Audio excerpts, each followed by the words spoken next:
तुमचं सर्वांचं अजून एका मिनी ब्लॉगमध्ये स्वागत आहे. हाय मिनी ब्लॉग नंबर 260 260 आणि डेली ब्लॉग सिरीजचा पार्ट आहे. आणि हे जे तुम्ही बघताय ते मी माडखोलला गेलेलो परत त्याच कामासाठी, आणि ते काम झालेलं आहे सक्सेसफुली शेवटी.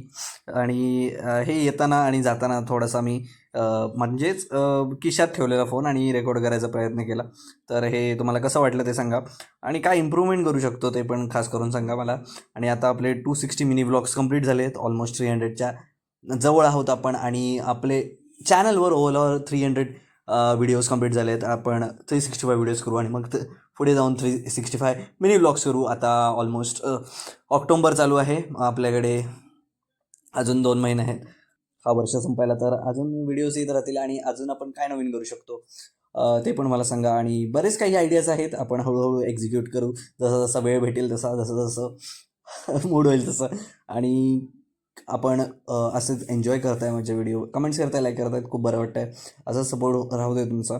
आणि बस दॅट्स इट. कारण आता मी या व्हिडिओवर म्हणजे सॉन्ग तर लावू शकत नाही, कारण ऑलमोस्ट 3 मिनिट्सचा व्हिडिओ झालेला आहे. बट तुम्ही सिनेरी एन्जॉय करा, निसर्ग रम्य वातावरण, खूप दिवसांनी ऊन पडलेलं आहे आणि कोकण तर आहेच खूप सुंदर. आणि माझं गाव कसं वाटलं ते पण सांगा. पोपळी नारळाची जास्त तर झाड दिसणार तुम्हाला इथे. आणि स्कूल होतं इकडे या साईडला. परत रिटर्न आलो मी, जे काही डॉक्युमेंटेशन वर्क होतं ते भेटलं मला. आणि दॅट्स इट. बाकी waste management, solid waste management जर सावंतवाडी चांगली झाली तर खरोखर सावंतवाडी खऱ्या अर्थाने सुंदरवाडी होईल. बाकी सॉलिड वेस्ट मॅनेजमेंट एक इश्यू आहे असं मला वाटतं. हे बघा उपरलकर मंदिर होतं इकडे. आणि थोड्याच वेळात तुम्हाला तळं वगैरे पण दिसेल. हे जिमखाना वगैरे आहे, भालेकरची खानावळ वगैरे आहे या ठिकाणी. आणि पुढे गेलात तर हे गवळी तिथे आहे, जिथे बस स्टँड पण आहे आमचं. आणि त्याच्या पुढे राजवाडा आहे जो की तुम्हाला दिसेल. आणि राजवाड्याच्या समोरच मोती तलाव आहे, जे की मी तुम्हाला खूप वेळा दाखवलेलं आहे ऑलरेडी.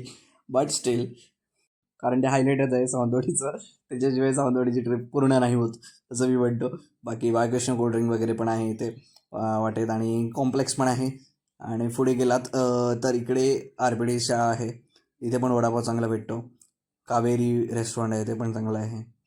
आणि इथे जर कपड्याची दुकानं वगैरे आहेत. पुढे गेलात तर सरफराज पिझ्झावाला, बेलीफ वगैरे पण चांगले, अक्षता वगैरे पण चांगलं आहे. आणि दॅट्स इट. हे भटवाडीचं आहे बाय द वे. इथे मी मागच्या वेळी फ्रेंडसोबत आलेलो. इकडे नवीन साखो बांधण्यात आलेला आहे. बाकी तर सेमच आहे.